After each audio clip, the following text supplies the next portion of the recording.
kesatuan seringkali disebut sebagai negara unitas atau unity, yaitu negara yang tunggal, yang monosentis, atau sering juga disebut sebagai negara yang berpusat satu, terdiri dari satu negara, satu pemerintahan, satu kepala negara, satu badan legislatif yang berlaku bagi seluruh wilayah negara.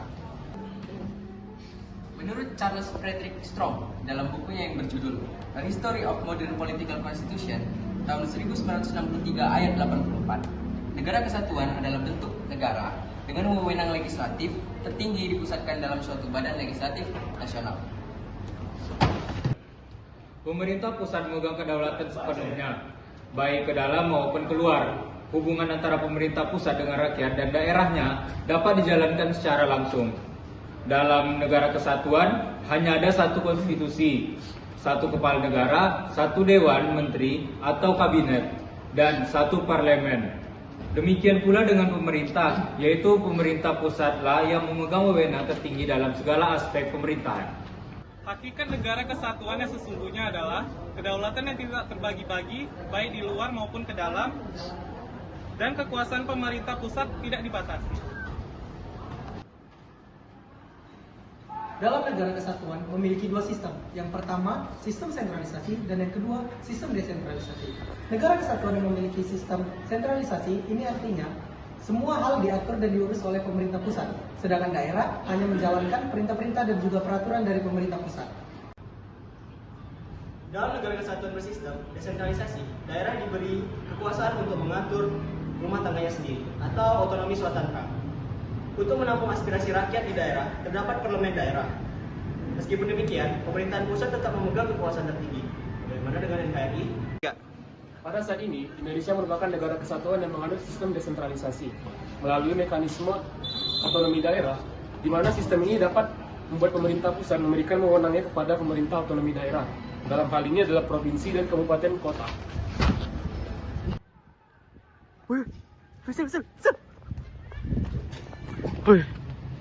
Indonesia, sejak kelahirannya pada tanggal 17 Agustus 1945, telah memiliki tekad yang sama, bahwa negara ini akan eksis di dunia internasional dalam bentuk negara kesatuan.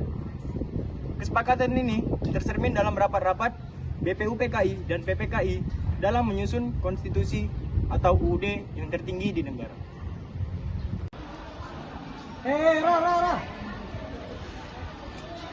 Nah, sebagai warga negara Indonesia, kita juga harus memiliki karakteristik negara kesatuan Republik Indonesia. Hal tersebut penting untuk diketahui untuk mempertegas identitas negara Indonesia. Oleh karena itu, pada bagian ini kami akan membekali kalian tentang pengetahuan mengenai karakteristik NKRI menurut Undang-Undang NRI tahun 1945.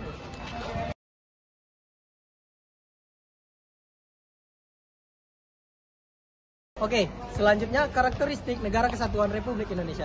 Indonesia sejak kelahirannya pada tanggal 17 Agustus 1945 telah memiliki tekad yang sama, bahwa negara ini akan eksis di dunia internasional dalam bentuk negara kesatuan. Kesepakatan ini tercermin dalam rapat-rapat Badan Penyidik Usaha-usaha Persiapan Negara atau yang bisa kita sebut BPUPKI dan Panitia Persiapan Kemerdekaan Indonesia atau yang kita sebut juga PPKI dalam menyusun konstitusi atau undang-undang dasar yang tertinggi dalam negara.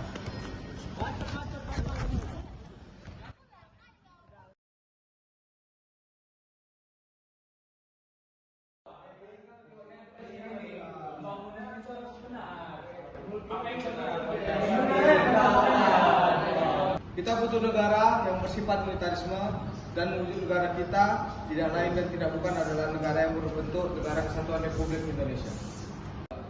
Ya, bentuk negara kesatuan harus sejalan dengan paham integralistik yang melihat bangsa sebagai suatu organisme.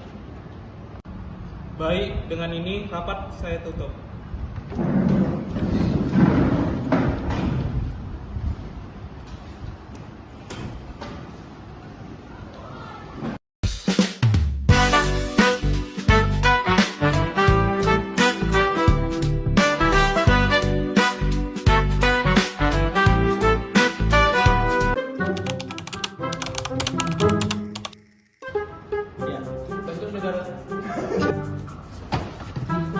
Dalam negara